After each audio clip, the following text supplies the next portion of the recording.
Europe and Africa at Marine Forces Reserve, Colonel Robert M. Delco Jr., along with the family and distinguished guests to the retirement ceremony for Lieutenant Colonel Zachary J. Bennett. Please rise for the invocation given by Chaplain Lieutenant Chris Matthews, Marine Forces Reserve, Headquarters Battalion Captain, United States Navy, to remain standing for the national anthem. Let us pray. Sovereign God, your word assures us that when we trust you with all our heart and lean not unto our own understanding, you shall direct our path. It is our joy as family, friends, and colleagues to witness your direction and guidance in Lieutenant Colonel Bennett's life according to your master plan for him as we celebrate his 27 years of faithful service to our great nation and Marine Corps. We thank you, Lord, for the many mentors you put in his life throughout his faithful career, who supported and encouraged him to excel. We thank you for those you put under his leadership over the years, who saw your characteristics exemplified in him as a committed leader. We thank you for his family, his mother Catherine, his daughter Nicole, who've been his strong supports through the joyful as well as challenging times. Your word says in 1 Corinthians 9:24, in a race, all runners run, but only one gets the prize. Run in such a way as to get the prize. We thank you for giving Lieutenant Colonel Bennett grace and strength to finish this phase of his lifelong race in victory. May your name be glorified through this milestone in his life. We pray that you would give him renewed hope and confidence to continue to run the lifelong race unto Christ-likeness with perseverance and remain faithful to the end, to hear the Father say, well done, good and faithful. We ask this in the name above all names. Amen.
Officer to today's ceremony.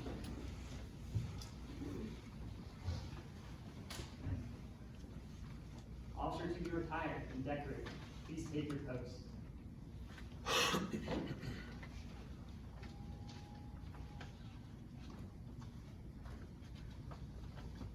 The President of the United States takes pleasure in presenting the Meritorious Service Medal, Gold Star, in lieu of second award to Lieutenant Colonel Zachary J. Bennett, United States Marine Corps Reserve, for service as set forth in the following.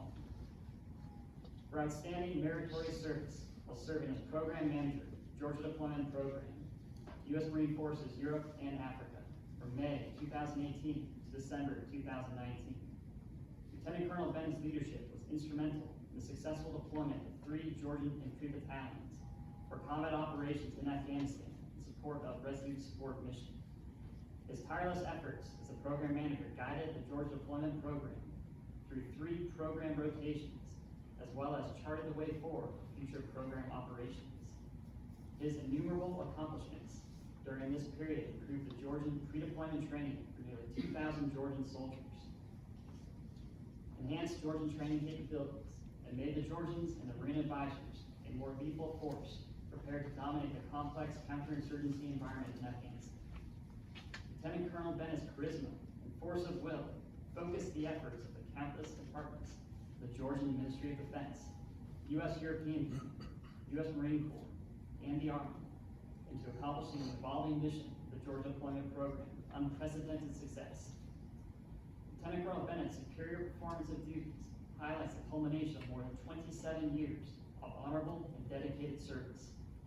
Lieutenant Colonel Bennett's exceptional professional ability, steadfast initiative, and selfless dedication to duty reflect a great credit upon him and were in keeping with the highest traditions of the Marine Corps, the United States Naval Service. For the President, Patrick J. Ernestine, Major General, U.S. Marine Corps, Commander, U.S. Marine Corps Forces, Europe and Africa.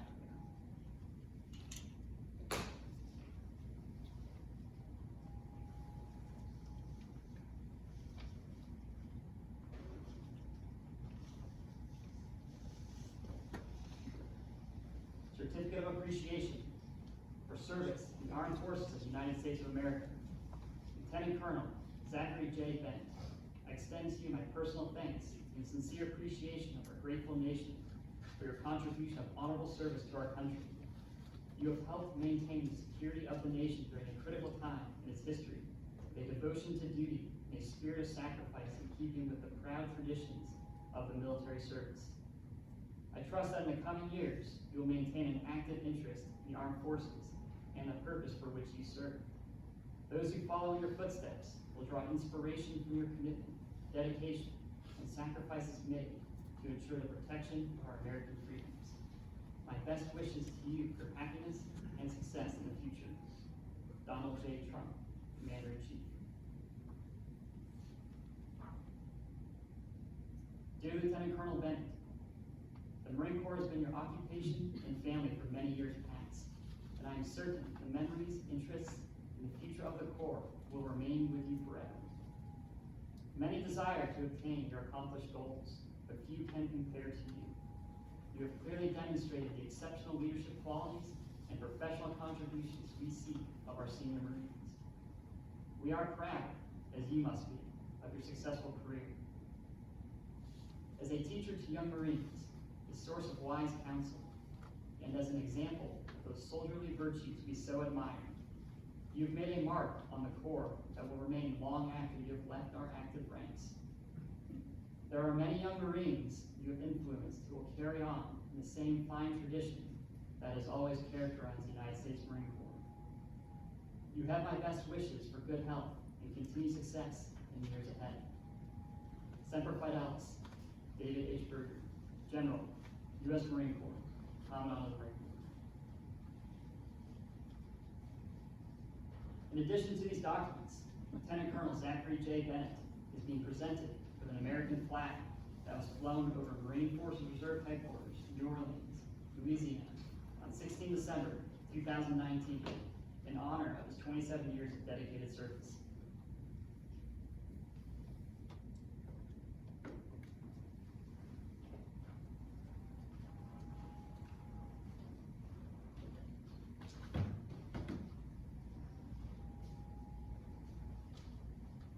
In honor of Lieutenant Colonel Bennett's mother, Kathleen A. Sweet, flowers are now being presented to Julia Bennett and daughter Nicole Renee Bennett.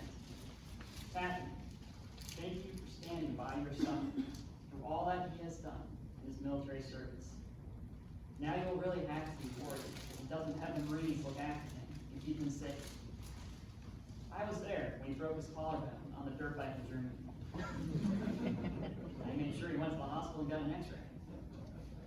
You may have more sleepless nights now, that is retirement, but hey, we did our part. Nicole, I'm glad to know you have your dad back. Yes, lots of long deployments, but if I understand it correctly, you did get to see him in Bahrain Hawaii, and Germany. Sounds like a lot of good vacations. Thanks for visiting your dad in all those places. I know he really appreciates seeing you on those trips. And thanks for supporting him in all the other places you weren't allowed to go. Ladies and gentlemen, Colonel Robert M. Fidalgo.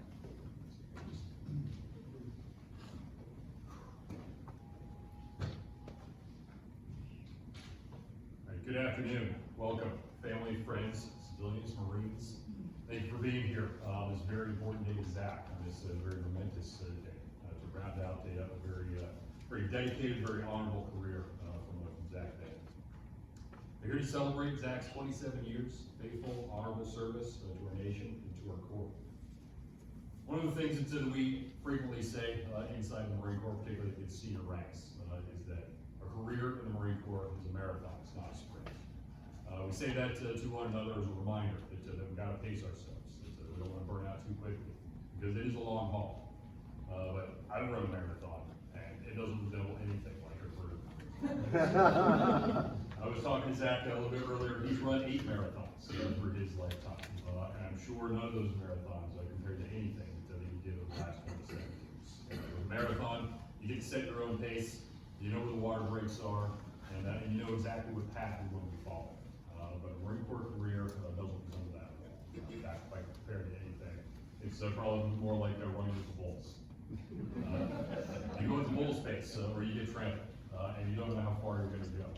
But you run with the pace, you keep pace with the bulls, and you decide how long you're going to keep up with it. So, as you come to the end of a Marine Corps career, the running, the chaos, the unpredictability, and the frequently dangerous times. Making it through a Marine Corps career, let alone the last 27 years. That is a victory celebration. That is not just a crossing of the finish line. That is a success. That is a victory that you survived with your dignity, your honor, your moral integrity intact. So please, the accomplishment you should be very proud of. I want everyone here, please join me. A round of applause for recognizing the resilience, the tenacity, the sacrifice that Zach has made in the service of the Marine Corps.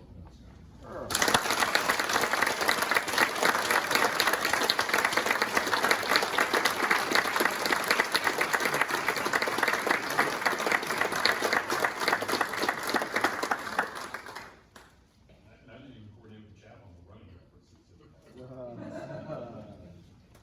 It's 27 years. Within 27 years, you can accomplish quite a bit. You all probably have a copy of Zach's biography in front of you. You can see the various things that he's done. But that piece of paper doesn't tell you the why or the how that he did his job. So starting out with the why, I think it's fair to say that Zach's father was a big influence in the direction that his life took. He was a Navy man who demonstrated what it was to serve one's country. And on top of that, he was enthusiastic about naval aviation, and he shared that enthusiasm with his son there. And if his old man wasn't enough to convince him about how exciting naval aviation was or could be, a young, brash, hotshot pilot called Maverick came along in summer of 1996. The movie called Top Gun, and convinced Zach and me and a whole generation of teenage boys that being a naval aviator was probably the coolest job on earth. Zach pursued that dream, and over the course of the next 10 years, would find his way to a commission in the United States Marine Corps. Selected for flight school, selected for jets, and everything was absolutely on course. He was on the on-ramp with his foot in the accelerator heading towards that highway to the danger zone. But then Zach got word that his 5-year-old daughter needed him. So without hesitation, without remorse, without any regret, he took the next exit. He turned in his regular commission, transferred to the Marine Corps Reserve, and he focused on raising his daughter, what any good American should. And he focused on raising his children. So I believe that action serves. So I believe that action speaks to the manner and how Zach ultimately served his 27 years in the Marine Corps. By being selfless, by being able to see the big picture. That family comes first, and that there are plenty of things that are more important than the words duty, sacrifice, and service mean a hell of a lot more than just putting on a uniform and flying a jet. Years would go by, Nicole would grow up, and then the United States would find itself fighting in Iraq and Afghanistan, and the U.S. Marine Corps Reserve would need a lot of people to step forward and help fight that fight on behalf of the nation. And that's exactly what Zach did. He jumped in, he started running with the bulls once again, putting himself selflessly in danger. And again, you can read Zach's biography and see what he did, where he would serve, the people that he would serve with. But the bottom line is this: he didn't back away. He still felt obligated to do his part, and he did it with enthusiasm and a passion that you don't see from every service member out there. Those are the characteristics that jumped out at me during one of our first real conversations that I had with Zach just earlier this year. At a hotel breakfast buffet in Tbilisi, Georgia, I got to know Zach Bennett, a remarkable person and Marine that he is. It's like a really, really bad Hallmark Christmas movie. Two people that should have met 21 years ago, flying EA-6Bs together in the Marine Corps, instead of meeting in the twilight of their career in a place like Tbilisi. So Zach, as brief as our relationship has been, it's been an absolute honor and pleasure to serve with you. I know that everyone that you come in contact with has been impacted by your positive attitude, your energy, and your drive. They embody the ideals of the Marine Corps, and you should be proud of the legacy that you behind. Job well done, Semper Fidelis. Ladies and gentlemen, Lieutenant Col Zachary Bennett, United States Marine Corps Reserve, retired.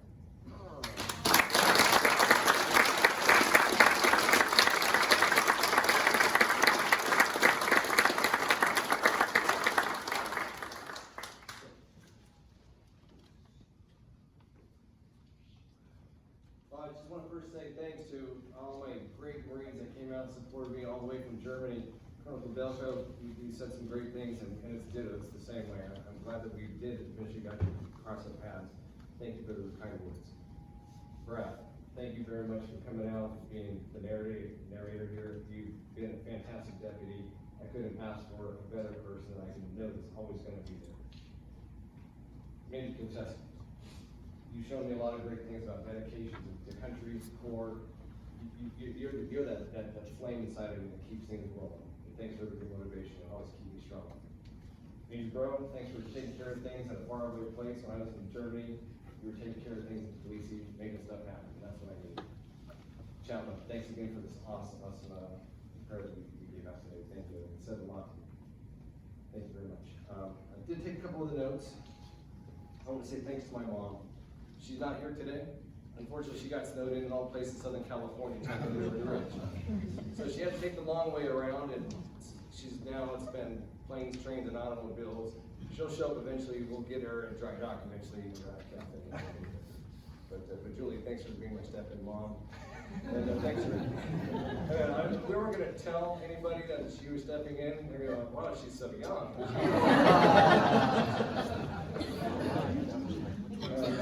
You've always been my surrogate mother. You've always been there here in New Orleans, always making sure that I've always got a good moral background that my mom gave me. You always keep me on the straight and narrow. Thank you. And of course, my lovely daughter. It's been just such a pleasure to be your father.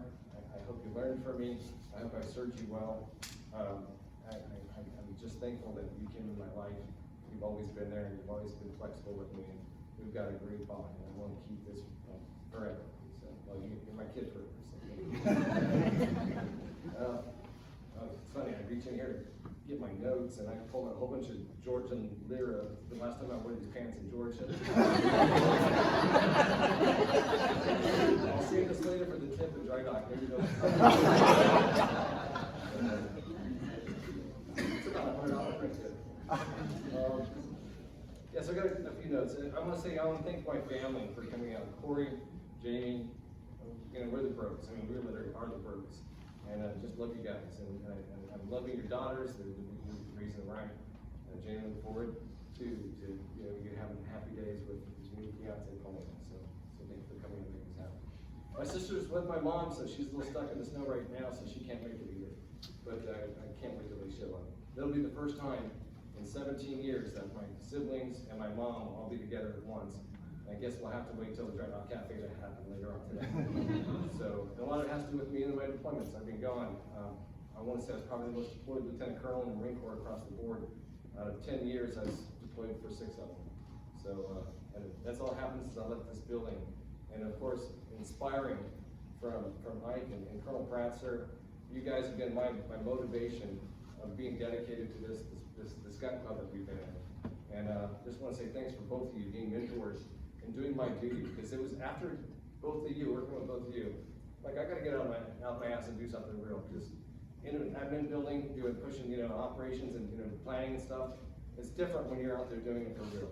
And 2014, I was in Bahrain, about to finish up my tour there, when ISIS was pushing into Baghdad. Patty, you remember that? And we put in I was with CTF 51 working for the Navy in charge of the Marines just off there, and I'm writing messages, all the messages that Ray White taught me how to do with the right words, putting those in, send a message to the MU. Go here, go there, be ready to defend Baghdad, embassy, etc. So I learned a lot of skills here. And it was from the two of you that really mentored me. And of course, Scotty. Oh my goodness, Scotty. You see all the pictures. Same thing. Scotty, Al, when I came here in 2005, Al, you took me under your wing. And you said, hey, this is how we do work here. Oh, don't blame me for all that. Oh, I have a scapegoat somewhere. But no, thanks, Al. You actually taught me the ropes. You taught me how to do this and do it right, and how to keep everybody happy. And, one of the, I think the keys to my success is being able to play well with everybody in the zoo. There's a lot of different personalities, and you are an excellent person to understand dynamics of people and be able to say the right thing and do the right thing. So thanks for teaching me that. Scotty, you're a brother from another mother. I just want to say thanks for your friendship and your beautiful wife and your 2 children. I wish you all the well on that. But I hope that your life, I love you like all my other brothers up here. Just want to say thanks for being a good friend and always having my back. You too, brother. Christy, where's Christy? Christy, how many years have I been deployed? 6 out of 10, right? And how many flags did you put in front of your house while I was deployed? How many flags did we go through? 14 now. 14 now. 14 now. It's great. When I got back from Bahrain after being there for 3 years, Christy invites me over, and we actually had a respectful flag burning ceremony. That's the right way to retire a flag.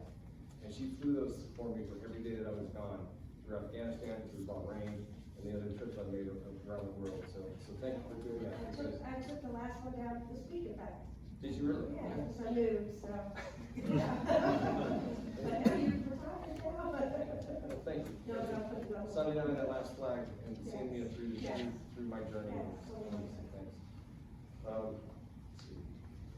Greg, we met freaking almost 20 years ago. You were my I&I when I was a reservist. You gave me a lot of good instruction. You got me here to Lieutenant Colonel. You retired as Lieutenant Colonel. I just want to say thanks for doing your job and giving me the right guidance. Vic, thanks for being my good buddy here in town. Somebody I can lean on, know you're always going to be there. And I know you're very proud of being Italian, but I do know you're 23 in meat results and you're 51% Greek, so you're my best Greek friend. I love you, brother. Patty, how can I not? Patty, it's been great. We were sitting there in Bahrain one time working and doing our job. She works for the Department of State, and I was doing civil affairs. And we're watching Al Jazeera on the TV because that's always has the latest news. And there's that lady that had all that makeup on her face, and I was like, gosh, I would love to own the mineral rights of that lady's face. That was great. Thanks for Eric, Chip, Ricky, thanks for taking care of the business while I've been gone. Without you guys, I couldn't do what I've done, being gone as much as I have. I have full faith and confidence and trust that you guys are going to do the right thing and take care of the business, and everybody's been happy, so thank you. Rich, we go back to Afghanistan. We did a lot of good things in Afghanistan. We built a lot of made a lot of happy Afghans out there. We lined their monies, their pockets with a lot of money, and we made some rich Afghans. A lot of them came back here to America knowing that this is where they should be. We created a lot of good Western Americans now. So. Andrew, I love the Marine Corps. When after flying, You became probably my best friend right out of the branch service. We were both working at, doing stockbroking work at Morgan Stanley Dean Winter. You showed me how to save my money. Without you, I'd be broke, so. Leslie, you're in all these pictures. We go way back. You married a good National Academy Sergeant, retired now. And I'd say to Mike, thanks for helping me out today. I know you know, and Tina also, thanks for everything. Tracy, thanks for everything you did to make this work. We've been long friends as well too. So, John, Todd, Nick, this building, we all have a common bond here, and we've all worked together. I respect the three of you, always dedicated to our country, our Corps. Thanks for everything that you've all done. John, it's good to see you both. Thanks for coming out. Thanks for, you've always had you've always been my back. And here's one thing that really, my local, I've made a lot of friends here locally in New Orleans. And you guys were just kind of the wind beneath my wings. I was having a tough time in Afghanistan when Linda and Ellen and Ian, you all put together a care package for me. You made sure I had a Saints hat in there. I wore my Saints hat, and guess what? Guess who won the Super Bowl that year? The Saints. So I gotta say thank you very much for that good karma you put out there, because if it wasn't for that, Drew Brees wouldn't have led the Saints to the Super Bowl. So, I guess what I'm just trying to say in all this is that you're all giants in my life. The most important people in my life are right here, right now. And I just want to say thank you for coming out and supporting me. And you're all giants, and I feel like I'm the privileged one to ride on the shoulder of these giants. You all have given me an amazing journey in my life, and this Marine Corps, the thing called the Marine Corps, has given me an opportunity. I've got to do some amazing things, and you all help support me. And I'm here today just to say thank you. Thank you for everything you've done for me, all of you. You've all mentored and left something in my life. And this is my last day in the Marine Corps, and I'm glad you're here. Thank you, because you all changed my life. You made something better in my life than was there before. And I just want to say thank you all for what you've done for me. Sure. I'll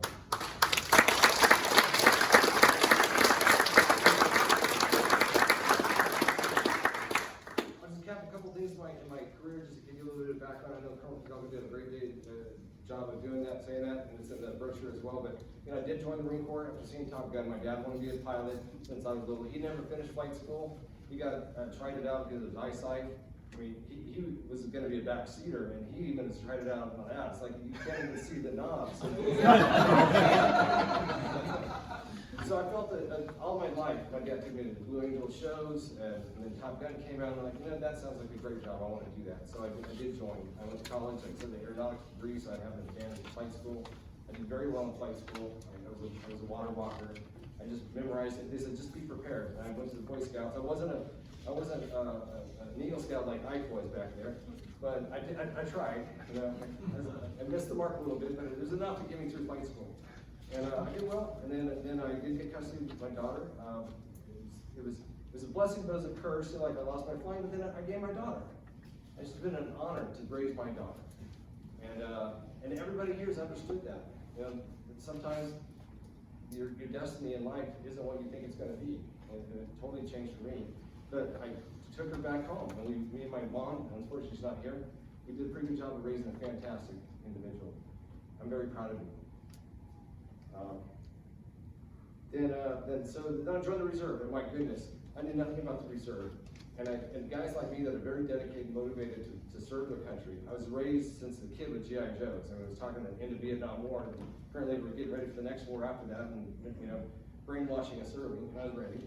And so I went to the reserve because now I had this passion of something that I knew and I loved, and I could still do it, and still be a single father, and have a civilian job, and I can still go to something I was familiar with, and I liked and enjoyed.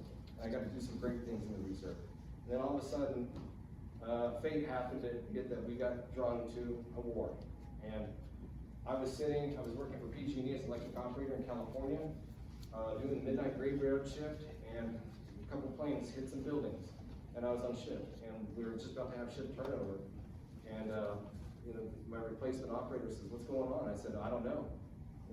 We had some planes hit some buildings." Little did I know that was going to change not my life, but everybody in this room's life.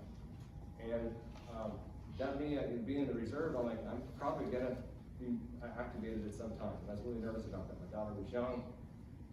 The activation did come, brought me here to New Orleans, where I met all you wonderful people. You're all tied through here. And, you know, like I said, I missed a lot of entry-level training and experience because I just never served an active duty commission except for flight school. And then I cut my teeth here. And you guys got me, you know, channeling the focus on what I did miss. And I think you all did a pretty good job of making me the person I am today. After I did 3 years here in New Orleans as a planner, working for Colonel Pratt and Ike and Scotty and Al, my big 4 main mentors right here in this building, you know, from across the river, but then eventually in this building, you all made the person that I am today. Because after I did a couple years here, Colonel Pratt came up to me and said, "Hey Zach, hey, you know, you've been here a couple of years, you don't have any rules at point in time, how would you like to go to Afghanistan?" And I said, "Yeah, I'd go to Afghanistan." And he goes, "How would you like it?" He goes, "You have the perfect personality for civil affairs, where you're shaking hands and kissing babies and making things happen on the battleground and trying to keep the insurgency from firing back at us." So yeah, I would do that. Colonel Pratt made that happen for me. He got me over to 4th CAG. I did a year-long deployment in Afghanistan, and I loved it. I absolutely loved it. I had the best job in Afghanistan I could possibly have. I was given a ton of money and said, build things, build a school, renovate, just do whatever you want to do, make these people stop shooting at us. So I did, you know, I'm no kidding, I'm on the battlefield, I've got money in my backpack, and I'm giving contractors money to build stuff, and you know, money for all my friends, you know, it's just, you know. And I think we had some effects on the battlefield. That's why I met Rich helped me. He was developing Afghan companies to be able to integrate into Western contracts. And we had a great time. You had more FaceTime with General Nicholson than I did. No, we did some good things. And after Afghanistan, I kind of got addicted to it. I like that. I like being out there and doing something real. I came home for 1 year, worked with Scotty over in Fort Mom, and just wanted to get back out there again. I never unpacked my bags. I waited 10 months, and then I was back on a requirement in Bahrain, doing the same thing, doing civil affairs, working at the embassy there. Ended up going through 3 jobs that really expanded my horizon, where I ended up working for the MU staff at CTF 51, being a real planner, no kidding, really planning stuff against ISIS and things like that. And that was great. I came back again and worked for 4th MLG here in this building. First time in this, actually in the new building. And I worked 1 year doing Korea planning, setting up a very debatable organization that we have about operational logistics. I know, but I tell you, the 4th MLG loves that term. And I did that for a year and helped stand that up, and that was great. I got to spend a lot of time in Korea and really see the actual operational forces and what they really do, and add to the planning that went to that. Nick, you were there. You sat next to me on that whole time. You knew more people than I did over there. You got that background. I don't have that background for logistics. So. Then after that, I finished up my orders there, and weird thing, I picked up combat engineer through Greg over, you know, doing bulk fuel way back in the day. I picked up combat engineer as a secondary MOS. Little did I know, I'm not a good combat engineer officer. I know nothing about it. I'm a slightly better pilot. And then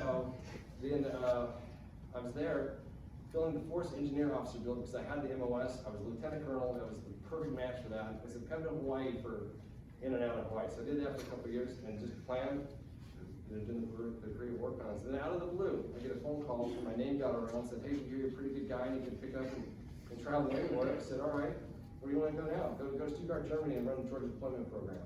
So I did that, and I had a freaking great staff, by the way.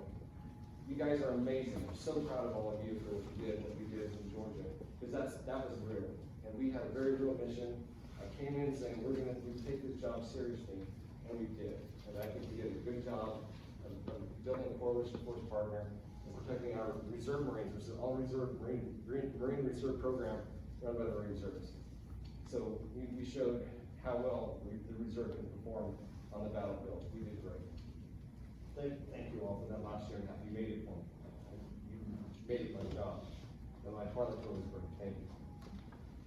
All right, a couple of things I want to just touch on real quick. That pretty much sums up my career. And then it just came time that I'm going to be running out. I have to get out here in a year and a half anyway. So I've had enough fun. I've been, gone a lot, and the business has been doing well here. So I'm like, I need to be focused more in the U.S. So I decided to retire. However, let's go back to George's deployment program for a minute.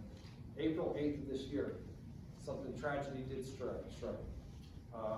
Since it's an all-reserve program, reservists go in there and they supervise the Georgians. They mention the Georgians being a country that borders Russia, and in 2008 they had their own attack with Russia, but the Russians still occupied 20% of Georgia, and they want to get into NATO. They want to be more of a Western force, and so they're looking to the Marine Corps to help mentor them, and the Marine Corps Reserve of all things. So this building, with all the people that come through this building. And on that day, we lost 3 Marines. An IED in a vehicle pulled up to one of our vehicles and exploded itself, and took 3 Marines this last year. Corporal Robert Hendricks from Lucas Valley, New York. Sergeant Benjamin Hines, 31 of York, Pennsylvania. And Staff Sergeant Christopher Slutman, 43 of Newark, Delaware. They all lost their lives on that day. I was hoping that me as the program manager, knowing that I'm in charge of this whole program, that I would go through without being unscathed, and that didn't happen. The enemy has a vote on the battlefield, and I can train those Georgians and those Marines to the best of my ability, but on occasion, we lose a few. And the thing was that they were all reservists. And just one in particular, I want to kind of talk about Staff Sergeant Slutman for a minute.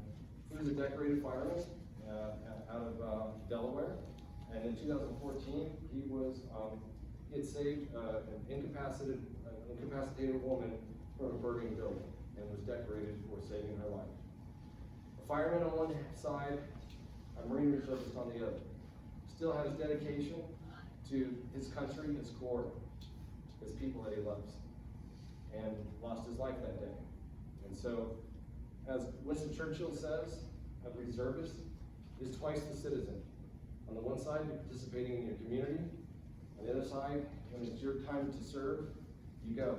You protect the greater good of this nation. And those 3 Marines paid the ultimate sacrifice for our freedom. I also want to touch on one other person. After we get done with this, I'd like to solemnly walk upstairs to the Hall of Heroes, where every face you'll see on there is somebody that's given their life during the global war on terror. And they're all reservists, Navy and sailors. There's one particular person when I first got in Afghanistan in 2009. I just barely pinned on Lieutenant Colonel, and like I said, my job was shaking hands and kissing babies, making things happen for the Afghan people. But there was another civil affairs Marine who was about my age, and he was just a sergeant. And I started talking to him. His name is Bill K here. Care is how you pronounce it. Bill Care. You'll see his picture upstairs. I had a chat with him. I said, you know, you're about my age, you're a sergeant, you got a lady, what did you do? How are things? He was actually a congressional assistant to Senator Ted Kennedy.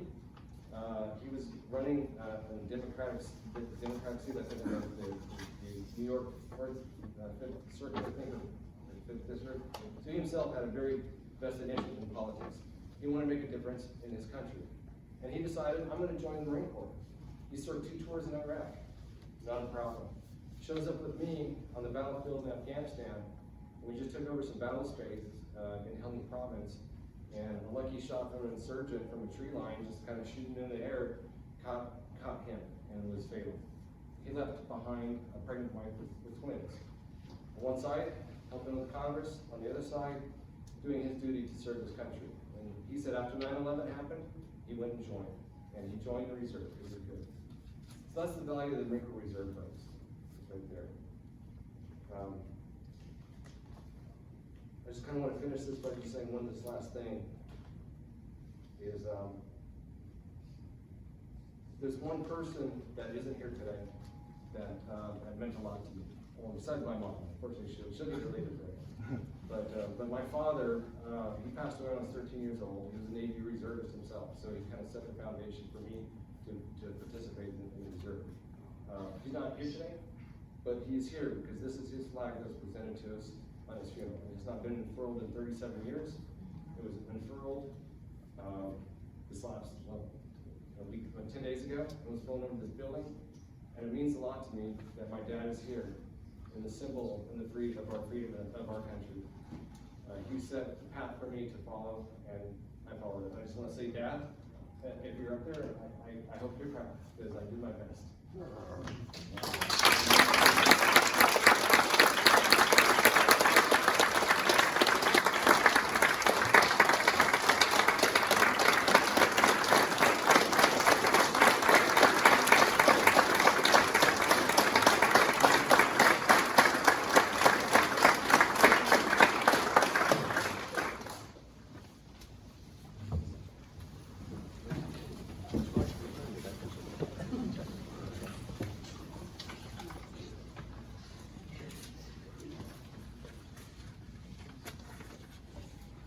Ladies and gentlemen, please rise to the flag that anchors away and raise your hand.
For years, this Marine has stood the watch.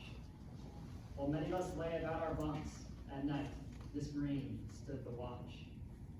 While others of us were tending schools, this Marine stood the watch. And yes, even before many of us were born, this Marine stood the watch. As our families watched the storm clouds of war brewing on the horizons of history, he stood the watch. This Marine looked ashore and saw his family often needing guidance, but he knew that he must stay because he had the watch.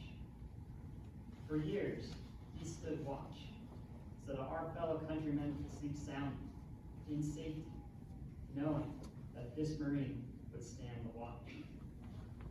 Today, we are here to say, the watch stands relieved. Relieved by those you have led, guided, and trained. Marine, you stand relieved. We have the watch. Ladies and gentlemen, this concludes today's ceremony. Lieutenant Colonel Bennett asks that everyone please join him at the Hall of Heroes, located on the second deck, just above this auditorium, to honor the memory of reserve Marines and sailors that paid the ultimate sacrifice, fighting for the global war on terror. Also, a hosted reception will be held down the street at Dry Dock Cafe at 133 Delron Street. Maps are available.